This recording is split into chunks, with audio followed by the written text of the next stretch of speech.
শুরুতেই জানাচ্ছি শোক সংবাদ। গভীর শোকের মধ্য দিয়ে জানাচ্ছি বাংলাদেশের সাবেক প্রধানমন্ত্রী ও বিএনপি চেয়ারপারসন বেগম খালেদা জিয়া আর নেই। মঙ্গলবার সকালে রাজধানীর এভারকেয়ার হাসপাতালে চিকিৎসাধীন অবস্থায় তিনি শেষ নিঃশ্বাস ত্যাগ করেছেন। ইন্না লিল্লাহি ওয়া ইন্না ইলাইহি রাজিউন। তিনি দীর্ঘদিন ধরে আর্থ্রাইটিস, ডায়াবেটিস এবং হৃদরোগসহ বিভিন্ন শারীরিক জটিলতায় ভুগছিলেন। তার বয়স হয়েছিল প্রায় ৮০ বছর। বেগম জিয়ার মৃত্যুতে দেশের রাজনৈতিক অঙ্গনে শোকের মাতম চলছে।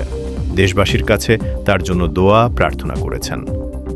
মাননীয় প্রধানমন্ত্রী বেগম খালেদা জিয়ার মৃত্যুতে বাংলাদেশ জাতীয়তাবাদী দল বিএনপি গভীর শোকাহত এবং স্তব্ধ। দলের নেতাকর্মীরা তাৎক্ষণিক প্রতিক্রিয়ায় জানিয়েছেন, দেশ একজন অভিভাবককে হারালো।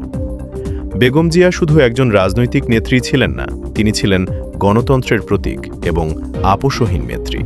তার সংগ্রামী জীবন এবং দেশের প্রতি অবদান জাতি চিরদিন স্মরণ করবে। দলের পক্ষ থেকে ৩ দিনের শোক কর্মসূচি ঘোষণা করা হয়েছে। এই কঠিন সময়ে আমরা বেগম জিয়ার পরিবারের এবং কোটি কোটি নেতাকর্মীর প্রতি গভীর সমবেদনা জানাচ্ছি। তার বিদেহী আত্মার শান্তি কামনা করছি।